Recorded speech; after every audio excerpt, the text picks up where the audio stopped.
नमस्कार दोस्तों, अमय क्लासेस में आप सबका स्वागत है। आज का हमारा टॉपिक है स्टैंडर्ड 9 का ज्योमेट्री का प्रैक्टिस सेट 1.2 का सेकंड पार्ट। तो उसको अंडरस्टैंड करने से पहले हम अंडरस्टैंड करेंगे रे क्या होता है। तो चलिए देखते हैं रे क्या होता है।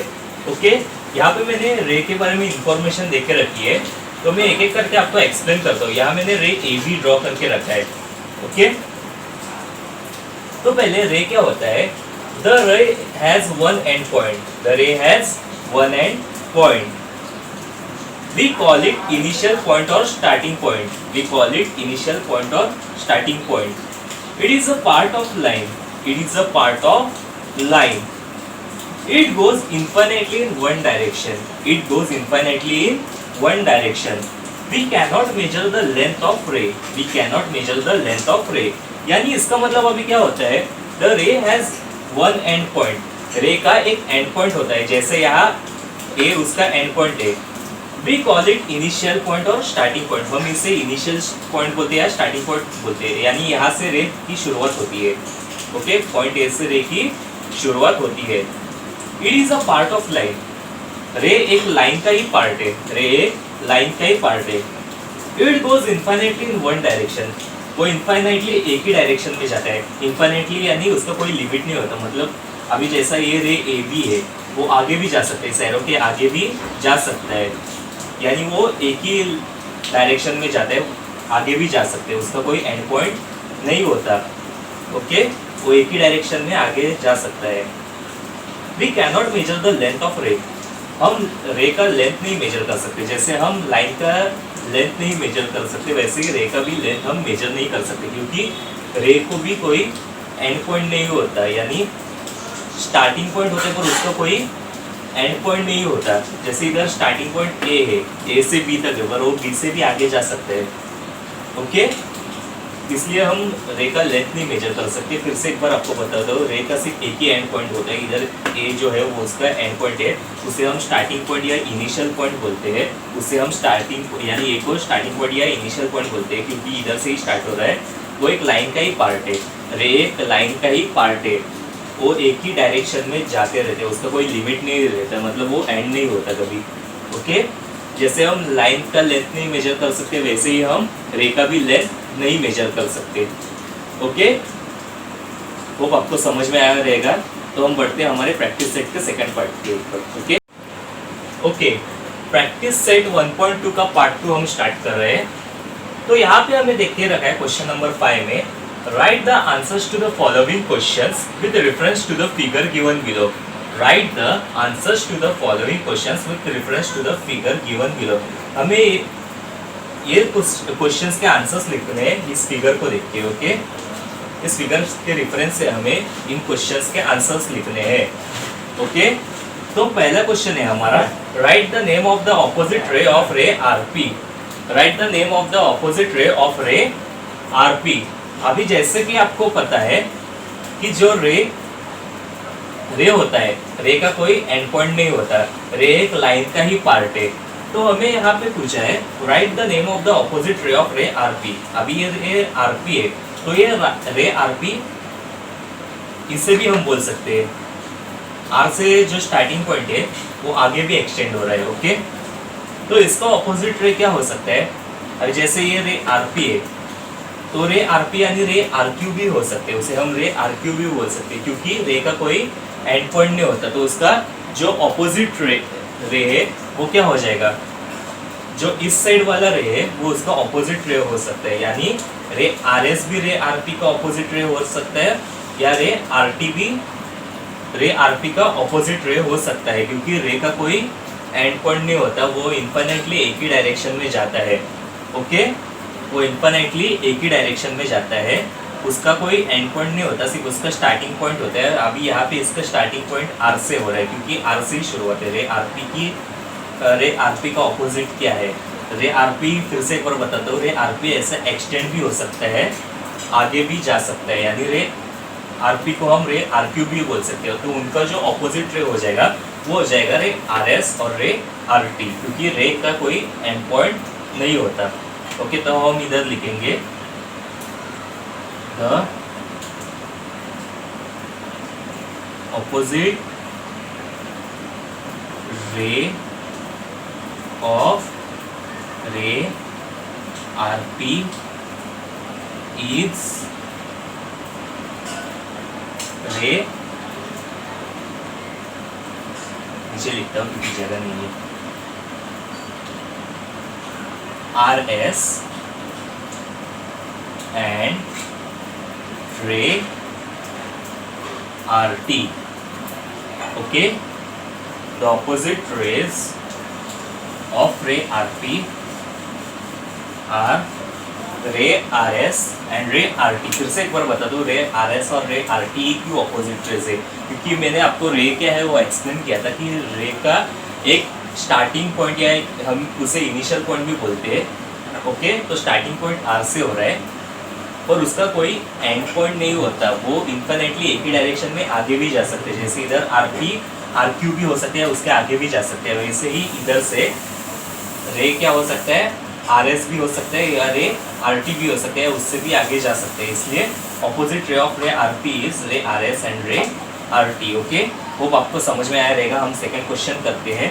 Write the pair of opposite rays with common end point R. अभी हमें पेयर लिखना है ऑपोजिट रेज का जिसका कॉमन पॉइंट आर है. पेयर यानी दो ही ऑपोजिट रेज लिखने होंगे हमें, पर यहाँ बहुत सारे पेयर बनते हैं क्योंकि जैसे आपको पता है रे का कोई एंड पॉइंट नहीं होता. We can not measure the length of ray. Ray जिधर से शुरुआत होती है वो उसका स्टार्टिंग पॉइंट होता है और उसका कभी एंड पॉइंट नहीं होता, वो एक लाइन का ही पार्ट होता है. ओके, अभी जैसे इधर हमें पूछा है write the pair of opposite rays with common end point R. अभी आर से कौन सा रे शुरुआत होता है? पॉइंट आर पी हो सकता है, सॉरी रे आर पी हो सकता है या रे आर क्यू भी हो सकता है. ये इस साइड ये हो सकता है. ओके, राइट साइड में जो है वो आर पी हो सकता है या आर क्यू हो सकता है, और जो उसका ऑपोजिट हो जाएगा वो है आर एस और रे आर टी. तो हम ऑपोजिट पेयर कैसे लिख सकते हैं? आर पी और R S and R Q and R T. Okay,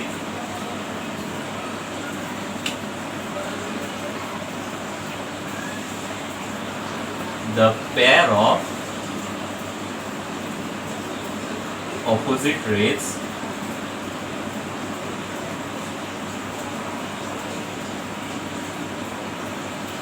with common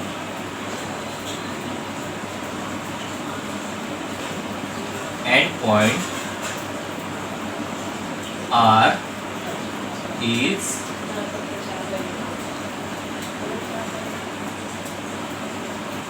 RP and R S, या तो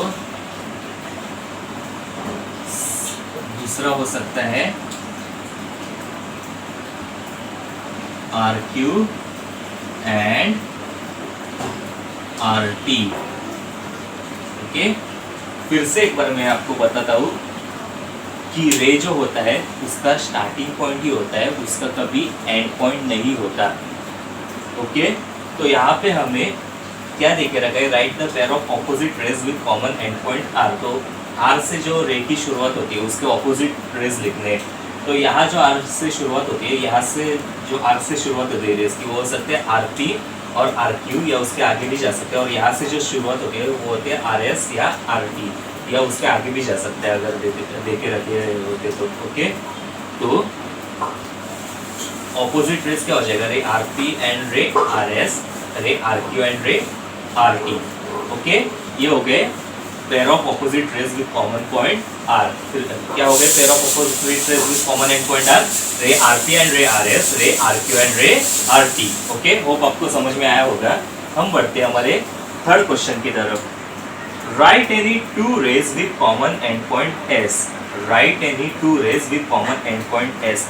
जैसे कि आपको पता है रे का स्टार्टिंग पॉइंट होता है, फिनिशिंग पॉइंट नहीं होता, तो हम कौन से भी टू रेज लिख सकते हैं. अभी इधर ऑपोजिट रेज नहीं पूछा है, यहाँ पूछा है सिर्फ कॉमन एंड पॉइंट एस से कौन से रेज शुरू हो सकते हैं. तो आप यहाँ के रेज भी लिख सकते हैं, कौन से भी दो रेज, या तो यहाँ के भी लिख सकते हैं. जैसे रे एस आर हो सकता है, रे एस पी हो सकता है, रे एस क्यू हो सकता है, रे एच टी हो सकते हैं.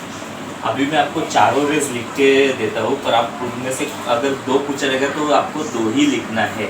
ओके, पर मैं चार क्यों लिख रहा हूँ? आपको सिर्फ दिखाने के लिए कि कौन कौन से रेज हो सकते हैं, तो आप उनमें से कौन से भी दो लिख सकते हैं। आपको अंडरस्टैंड करने के लिए मैं आपको चारों रेज लिख के दे रहा हूँ। ओके,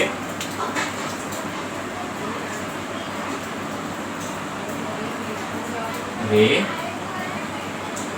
HT, रे SR,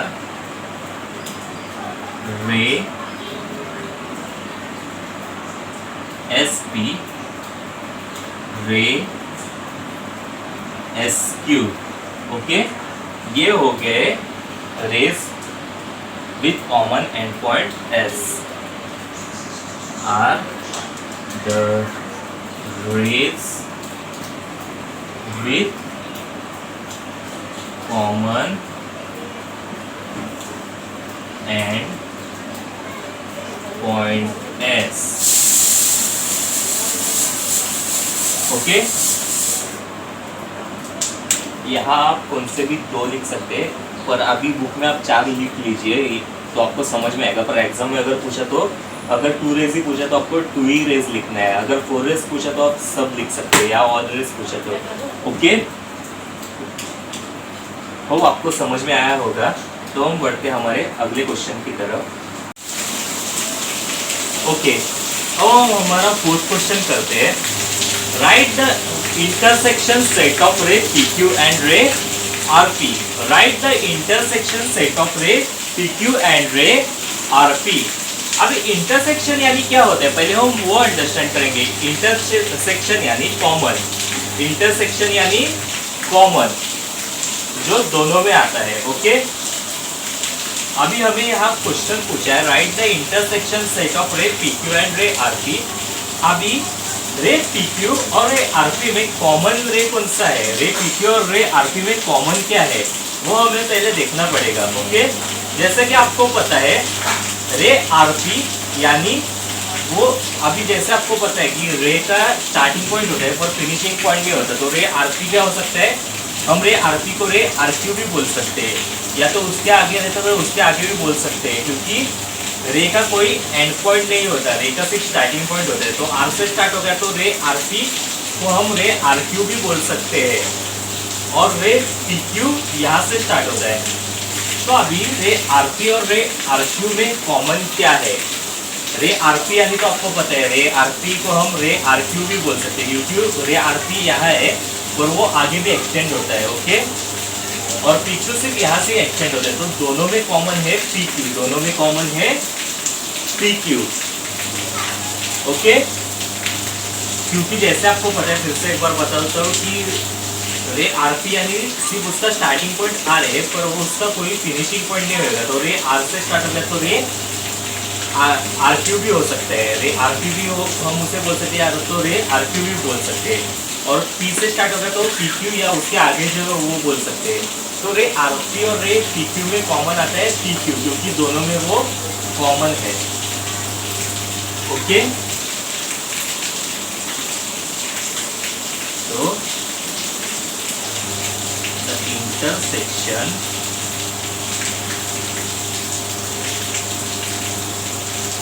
सेट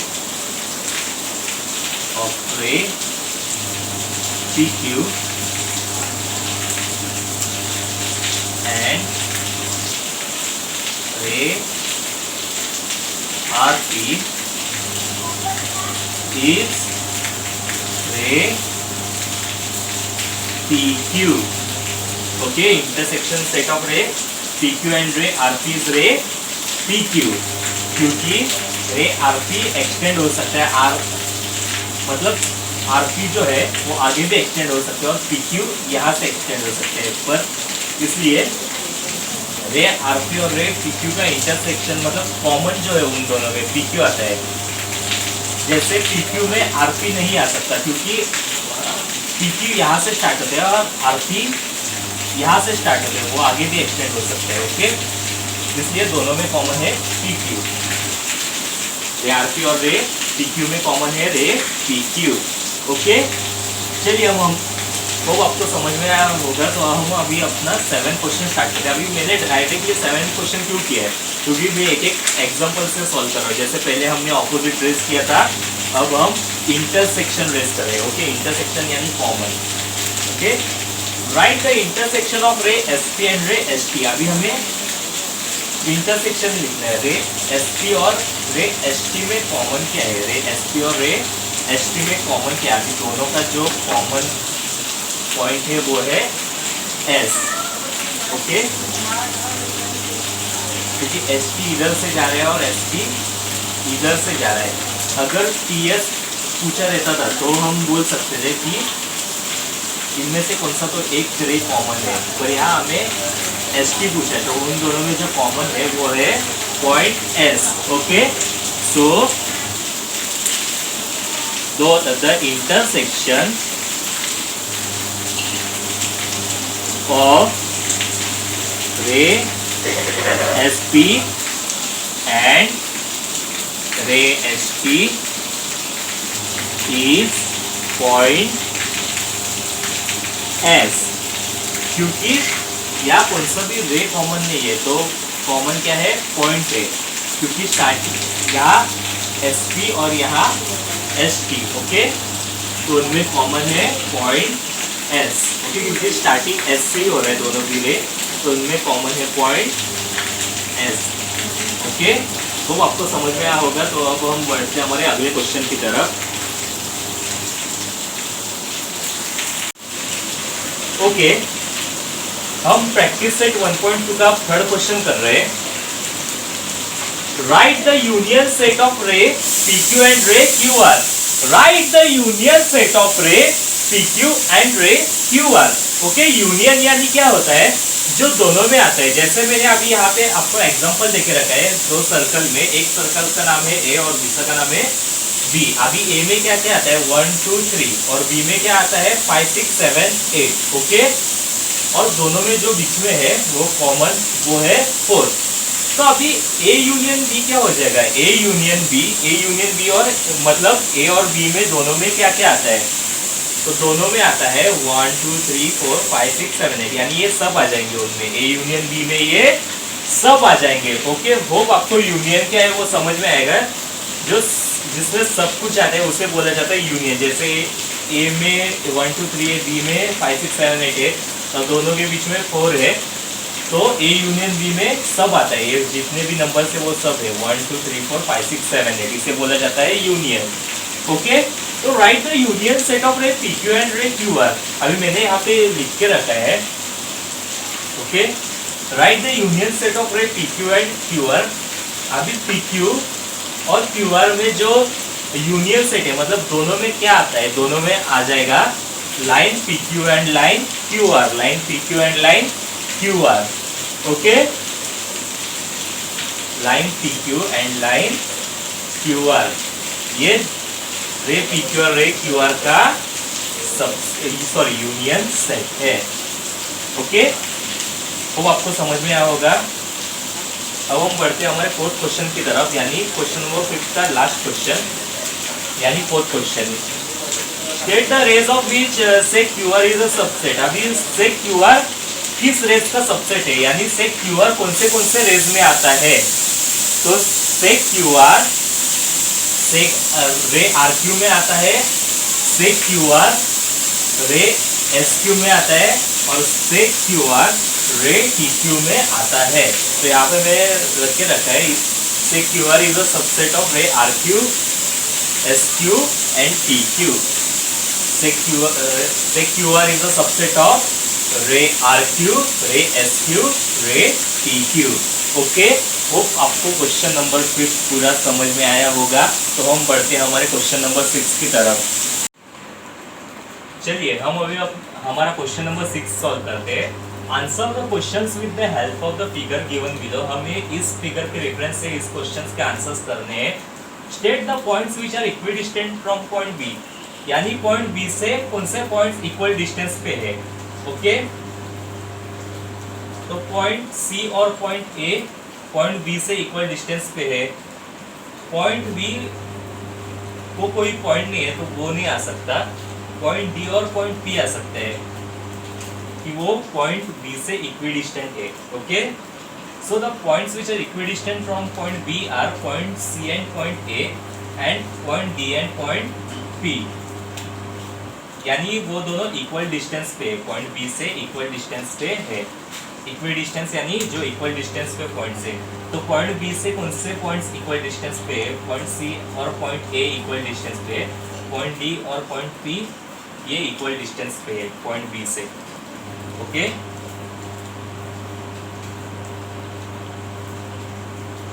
सो आंसर में लिखेंगे the points which are equidistant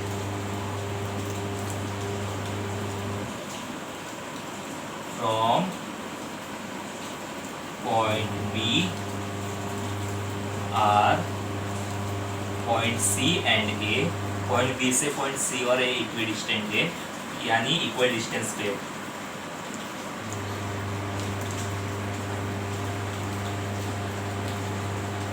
and और दूसरा कौन सा पॉइंट है, और दूसरा कौन सा पॉइंट पॉइंट बी से इक्वल डिस्टेंस पे है, पॉइंट डी और पॉइंट पी ये पॉइंट बी से इक्वल डिस्टेंस है।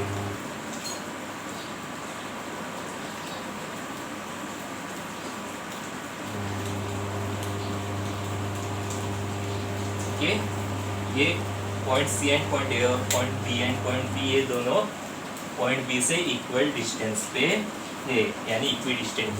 ओके, अभी right the pair of points equidistant from point Q.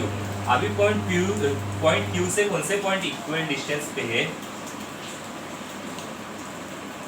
Point L और point Q, point P and point R, और उसके आगे कोई नहीं है क्योंकि आगे कुछ नहीं है आर के।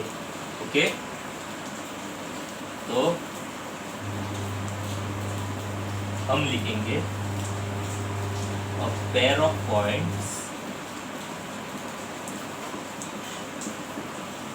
equidistant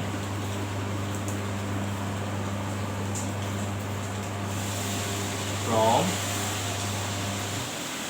point Q R।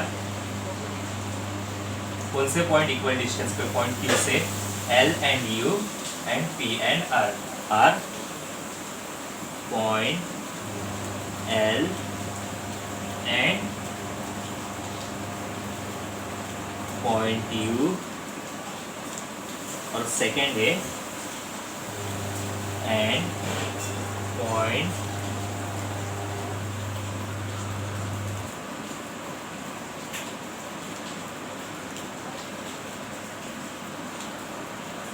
P and point R। Okay, वो आपको इक्विडिस्टेंट क्या होता है वो समझ में आया रहेगा। इक्विडिस्टेंट यानी इक्वल डिस्टेंस, जैसे कि हमने पॉइंट बी से कौन से पॉइंट्स इक्वल डिस्टेंस पे वो हमने फाइंड आउट किए, और पॉइंट क्यू से कौन से पॉइंट इक्वल डिस्टेंस पे वो भी हमने फाइंड आउट किए। वो आपको ये दोनों क्वेश्चन समझ में आए होंगे। तो अब हम बढ़ते हैं हमारे थर्ड क्वेश्चन की तरफ। उसमें से मैं सिर्फ आपको एक ही सम सॉल्व करके दिखाऊंगा, बाकी सब आपको दोनों होमवर्क में करने हैं, यानी डिस्टेंस ही फाइंड आउट करना है। ओके, हम अभी 6 क्वेश्चन का लास्ट क्वेश्चन करते हैं। Find distance U V, distance P C, distance V B, distance U L. Okay, distance आपको कैसे फाइंड आउट करना है वो तो आपको पता है, इसलिए मैं सिर्फ आपको फिर से एक बार रिपीट करूंगा डिस्टेंस यूवी। बाकी की ये जो तीनों डिस्टेंस है वो आपको खुद फाइंड आउट करने होमवर्क में। ओके, तो मैं सिर्फ आपको डिस्टेंस यूवी कैसे निकालना है वो आपको मैं बताऊंगा। ओके, अभी कोऑर्डिनेट ऑफ पॉइंट यू क्या हो जाएगा यार, अभी आप सबको पता है कि ये जो है वो नेगेटिव साइड से, तो -4 और -6 के बीच में क्या आता है, -5। -4 और -6 के बीच में आता है -5, तो u का कोऑर्डिनेट हो जाएगा -5, और v का कोऑर्डिनेट क्या हो जाएगा, 4 और 6 के बीच में क्या आता है 5, तो v का कोऑर्डिनेट हो जाएगा 5। ओके,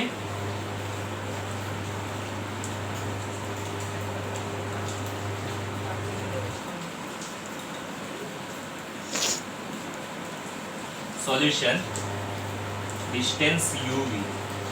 ओके, तो पहले हम क्या लिखते हैं, the coordinate of point u is -5 the coordinate of point V is 5। तो अभी यहाँ ग्रेटर कौन सा है? पॉजिटिव इंटीजर हमेशा नेगेटिव इंटीजर से ग्रेटर होता है, तो 5 इज ग्रेटर देन -5। तो जैसे आपको पता है डिस्टेंस का फॉर्मूला क्या होता है, greater coordinate minus smaller coordinate.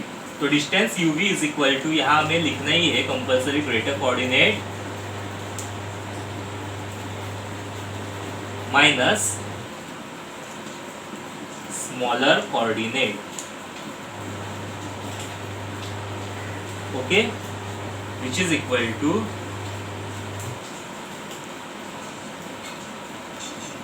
पाई, ये माइनस साइन और नेगेटिव इंटीरियर स्मॉलर कोऑर्डिनेट यानी -5, which is equal to minus minus हो जाता है plus pi, which is equal to 10। Therefore distance UV is equal to 10 units. Okay, ये हमारा practice set 1.1 में हो गया डिस्टेंस कैसे फाइंड आउट करना है, और प्रैक्टिस सेट 1.2 का भी स्टार्टिंग में हो गया डिस्टेंस कैसे फाइंड आउट करना है। तो जो आगे के डिस्टेंस है वो आपको खुद फाइंड आउट करने हैं और मुझे व्हाट्सएप पे आप भेजेंगे होमवर्क करके। ओके, वो आपको ये एक्सरसाइज समझ में आई होगी। तो थैंक यू।